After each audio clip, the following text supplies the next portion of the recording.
The আর্থনা summit 2025-এ উষ্ণ অভ্যর্থনায় সিক্ত বাংলাদেশের প্রধান উপদেষ্টা ডক্টর মোহাম্মদ ইউনূস। সম্মেলনের প্রথম দিনেই মূল বক্তা হিসেবে দীর্ঘ 20 মিনিটের বক্তব্য তুলে ধরেন তিনি।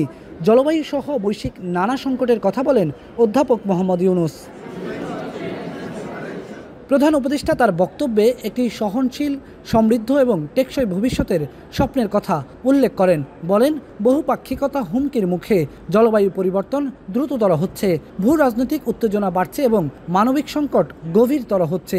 এমন প্রেক্ষাপটে আঞ্চলিক ও বৈশ্বিক সহযোগিতার পুনরুজ্জীবন আগের যে কোনো সময়ের চেয়ে অনেক বেশি প্রয়োজন বলে মন্তব্য করেন তিনি।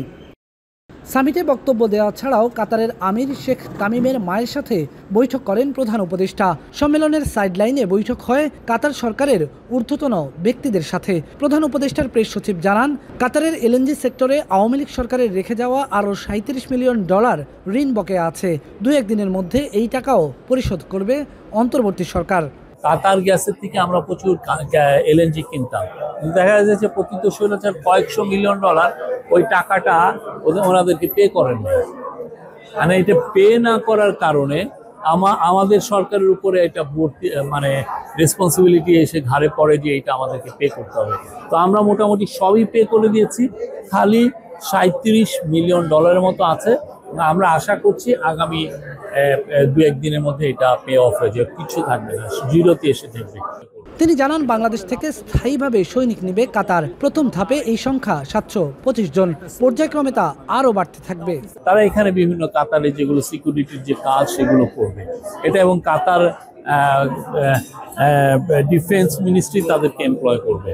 এটার ফলে লাভটা যেটা হচ্ছে যে এটা ন্যূনতম বেতনই হবে 2.5 থেকে 3 লাখ টাকা একটা সোলজার যারা বাংলাদেশে গিয়ে, অফিসাররা তো আরো বেশি পাবেন। আমরা আশা করছি যে এই ফলে নতুন দিগন্ত উন্মোচন হবে।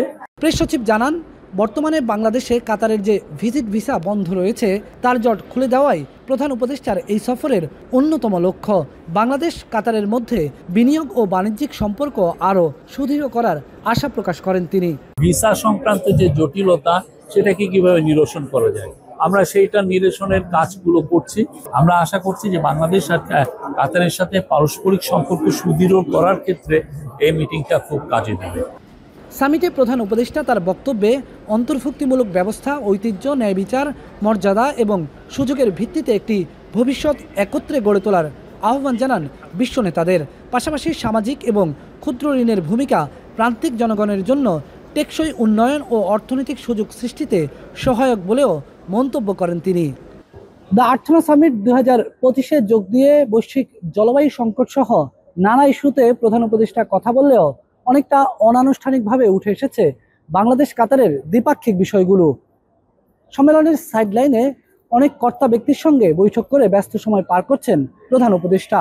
বিশেষ করে বাংলাদেশের পক্ষ থেকে কাতারকে আশ্বাস দেওয়া হয়েছে, আওয়ামী লীগ সরকার যেসব ঋণ রেখে গেছে কাতারের কাছে সেগুলো অতি দ্রুতই পরিশোধ করা হবে। আর এর মাধ্যমে বাংলাদেশ কাতারের যে এলএনজি সংকট তা দ্রুতই সমাধান হবে বলে প্রত্যাশা করা হচ্ছে সংশ্লিষ্টদের পক্ষ থেকে। কাতারের দোহা থেকে বেলায়েত হোসাইন, এখন।